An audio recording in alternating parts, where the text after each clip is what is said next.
Saya kasih contoh teman-teman, ada satu doktor ngajar di Ummul Qura, Dr. Muhammad, semoga Allah jaga beliau.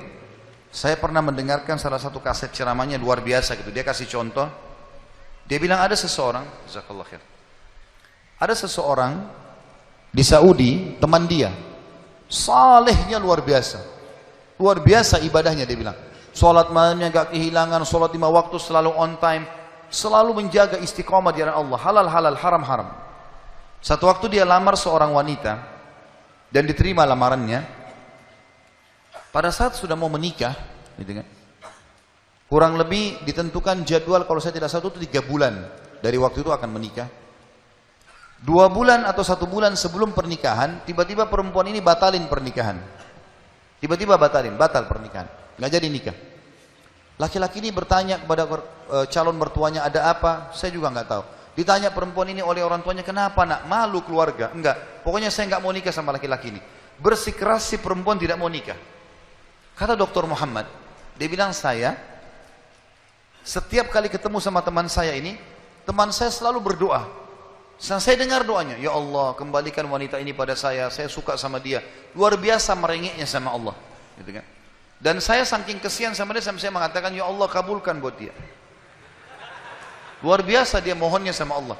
Tapi uniknya kata Dr. Muhammad, enggak dikabulkan, enggak dikasih sama Allah.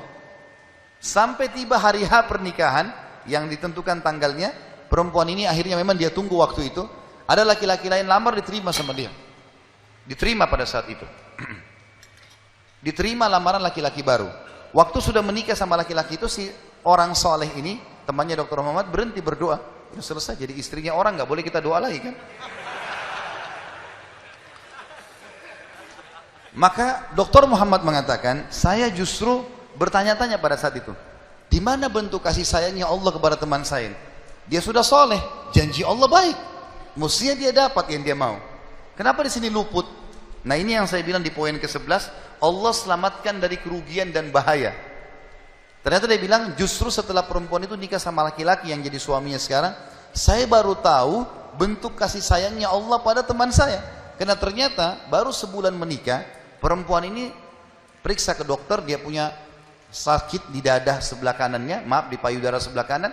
Dokter memvonis kena kanker payudara yang kronis, harus dipotong. Sebulan menikah, payudara kanannya dipotong. Bulan kedua, kanker itu sudah menyebar ke payudara kiri dan dipotong dua-duanya dalam 2 bulan pernikahan. Bulan ketiga, ini kejadian nyata. Bulan ketiga, ternyata perempuan ini punya masalah di urat saraf di bagian otak belakangnya, sehingga membuat kedua matanya buta. Dan bulan keempat, wanita ini meninggal dunia.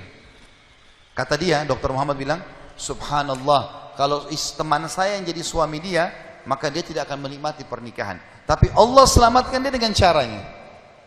Jadi kadang-kadang ada yang luput dari kita. Kita sudah mohon sama Allah, Allah belum kasih. Kalau Allah tidak kasih, teman-teman, yakin itu baik buat kita. Jangan sangka buruk sama Allah.